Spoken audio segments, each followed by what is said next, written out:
This is the ultimate longevity workout that you can implement into your routine right now. It is scalable for any level of fitness, and I've designed it that way specifically for you. This is a full body workout with 3 triple sets targeting every area of the body.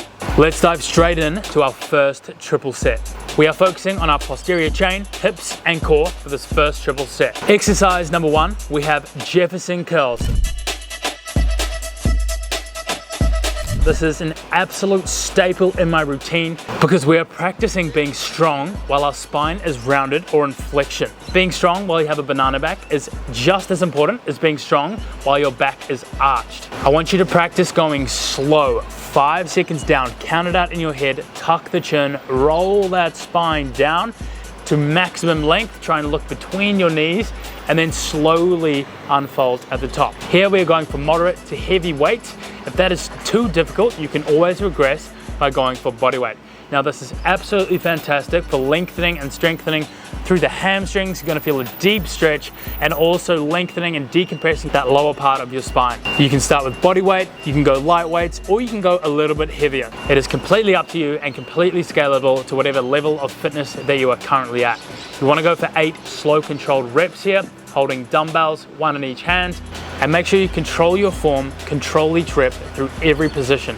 Exercise number 2 in our first triple set, we have our long split lunge, holding a dumbbell in each hand, going on the ground if you can, and we are lunging forward, trying to touch the back of our front calf with our hamstring, getting as deep as we can, getting a full knee bend to bulletproof those knees and drive synovial fluid through that joint, signaling to our body that we still need to use our knees. We are still using full range of motion, so please keep them young. You're also getting an amazing stretch under load through the back hip flexor as you come down, trying to maintain lift in that back leg, keeping the knee off the floor to really get a deep stretch through that back hip flexor, engage and lengthen. This is an amazing exercise to lengthen and strengthen that back hip flexor, as well as lengthen and strengthen that front calf and Achilles. You're getting a full knee bend. You're practicing dorsiflexion, which is your ability to lift your toe up to your face, which many people struggle with these days due to our sedentary lifestyles. So practice this long split lunge, hold a couple dumbbells. You can start with body weight. If you need to, you can even elevate your front foot to make that a little bit less intense of a stretch through the knee, through the ankle, and through that back hip flexor. For your long split lunge, you want to do 8 reps each side, controlling that eccentric once again. You can even pause at the bottom and then explode out. Exercise number 3 in our first triple set, we have our L-sit hold or hanging leg raises. Let's start with our L-sit. Now this is a very challenging move for the hip flexors and core. It requires immense core strength, hip flexor strength, and compression strength. Compression is the ability to be strong while your core is close to your thighs. As you do this exercise, you might notice a cramping sensation right in the top of your hip flexor and your quad. That is completely normal, and it's your body saying that you don't do this often and this is a new stimulus, which is absolutely fine. You can regress this by elevating your hands slightly, maybe on a pair of dumbbells, and if that's still too hard, you can practice your hanging leg raise instead, which works very similar muscles. Engaging the core and the hip flexors is what we're after here. Practicing core strength, compression, and hip flexor strength. Hip flexor and core strength are 2 very weak areas, which is extremely common amongst so many of us because we are sitting down, hunched over, our core is disengaged, our hip flexors are tucked up here and they're short and they become very tight and locked due to being in this position for such long periods of time during the day. So practice that L-sit to strengthen that core and strengthen those hip flexors. For your seated L-sit, if you can aim for 10 to 20 seconds, 20 seconds being extremely challenging. If that L-sit is too much and you need to do that hanging leg raise as a substitute, 10 to 20 reps on your hanging leg raise is a great standard to work towards. And if you need to regress those leg raises again, you can do knee raises and slowly work your way up to the L-sit. That's our first triple done. Let's move on to our second triple set. Triple set number 2, we are working our anterior chain, the front of our body, our knees, and our ankles. Let's start with exercise number 1. Exercise number 1, our slant board back squat. Why the slant board? Because if you have poor ankle mobility, this is going to allow you to get extremely deep because your heel is elevated and you do not require as much dorsiflexion of the ankle.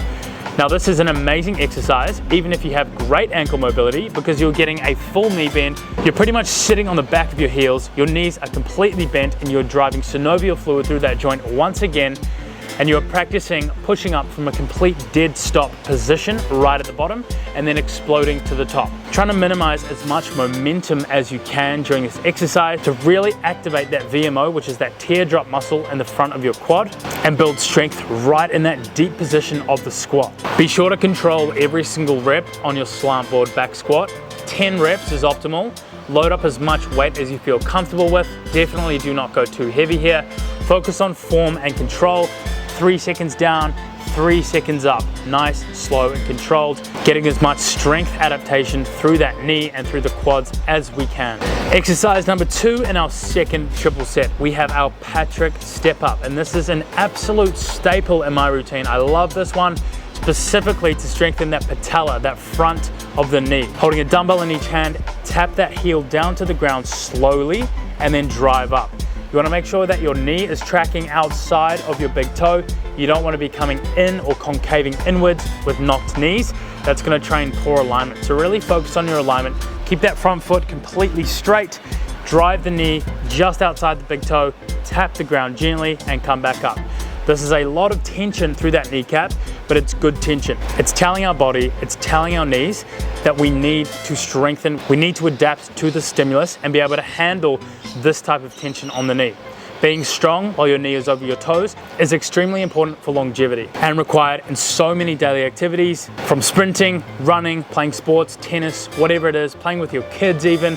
It's an extremely important skill that we need to practice. Peterson step-ups is a staple. I like to do a little bit of volume on this one, 10 to 15 reps with some moderate to heavy load. Make sure you control every single rep, controlling down for 2 seconds, lightly tapping that heel, and then driving back up. Make sure you do both sides. Exercise number 3 in our second triple set, we have our bent knee calf raise. I love to do this on the hamstring machine. The gym I go to doesn't have a bent knee calf raise machine, which is fine. The hamstring curl machine is a great alternative. Use a 20 kg weight plate, drive those heels down as much as you can, dorsiflexing those ankles, getting a stretch through the Achilles, and then squeezing up through that calf muscle. This is training length through the ankle, improving dorsiflexion, and strengthening that soleus, which is the muscle located underneath the meaty part of your calf. A very important muscle group to strengthen because we use it every single day. When we're walking, when we're running, when we're doing anything, the soleus is constantly stabilizing, contracting, and relaxing to make sure we can stay upright and hold a nice proud posture. You can do both legs at the same time, slowly coming down, squeezing up, 10 to 20 reps with a heavier load. And if you want to do some unilateral training, you can always do one side at a time, which is great to iron out imbalances. And that is triple set number 2. Let's move on to triple set number 3. Triple set number 3, our last triple set in this longevity workout. We are working upper body strength and shoulder health.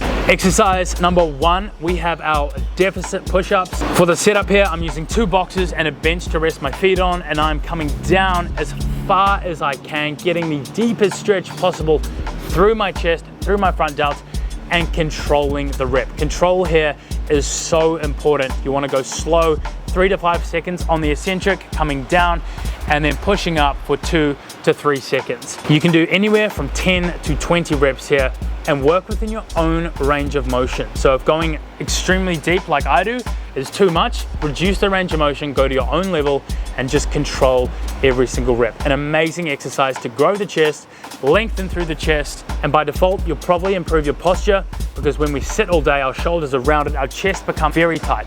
So this is a great exercise to reverse that. Exercise number 2, we have the classic pull-ups. Now, pull-ups are a very challenging move, but a very important move. It not only challenges your grip, but it also challenges your vertical pulling strength. The ability to be able to pull yourself up over something is extremely important for longevity. Think about it, if you're hanging off the edge of a building and you need to pull yourself up and you can't, you're probably gonna fall. So practicing your pull-up is extremely important, and by default you're also strengthening all through your elbow joint, your ligaments and tendons and muscles through that elbow joint as well. Make sure you control each rep. You can explode up as fast as you can, coming all the way down, full extension of the elbow, depress that scapula, and then pull once again. Now, if bodyweight pull-ups are too much, you can always grab a band to help assist you. Slowly over time, you're gonna become better and better, and eventually you can throw that band away and just rep out some bodyweight pull-ups. Control each rep, especially on that eccentric phase. 10 to 12 reps is a very good standard for you to work towards on pull-ups. And our third and final exercise in our last triple set is our shoulder dumbbell external rotation. Now, I love this exercise to strengthen that rotator cuff. Rotator cuff is a very commonly injured area. A lot of people just neglect strengthening a rotator cuff. We are so focused on aesthetics and looking good, we neglect those intrinsic muscles which help us perform daily. I like to drive my leg up against something like a bench so that I can anchor my foot, take the stability component of my leg out of it so I can just focus on that pure rotation of the shoulder and rotator cuff. Now, it's very important here that you start light. This is an intense exercise for the rotator cuff and requires a little bit of mobility through the shoulder as you come down. So make sure you control each rep, 3 seconds eccentric, 3 seconds on the way up. Start with a light weight and control every single rep. Make sure you do both sides. 10 reps on each is gonna be a really good target for you. And if you're an athlete, your body will love you for this, especially if you're playing tennis or you're swimming, any of those upper body dominant sports. Make sure you train your rotator cuffs to have longevity in those sports and reduce your risk of injury. And to cap it all off, I always love to finish with 2 to 3 sets of 1-minute hangs. If you're a beast, you can add some weight to these hangs. Otherwise, body weight is fine, just to decompress the spine, lengthen through the shoulders, and also practice having strong grip strength right at the end of a session. 3 sets of 1 minute is amazing and something to work towards. Now, I designed this workout to maximize longevity, practicing full range of motion, slow eccentrics, absolute control to bulletproof that body from whatever you're doing in life. Whether you're a dad, a mum, a professional athlete, or a weekend warrior playing rugby on Saturday, this is an amazing workout for you to do and incorporate into your routine. I highly recommend you try it. This is just one workout. There are many different variations that you can try, and I'll be doing way more of these in the future. There are some movement patterns that I haven't included in this workout, which I will include later, but this is an amazing base that anyone can do and anyone can scale at any level. The structure of this workout is 3 triple sets, each triple set obviously containing 3 exercises. I like to do 3 rounds total and then move on to the next triple set. I designed it this way to maximize efficiency in the gym, so you can hopefully bang this out in less than an hour and 20 minutes and maximize your longevity in the process. Enjoy this workout, let me know how it feels, and let me know what you want to see next week. Make sure you subscribe to the channel, and I'll see you in the next video.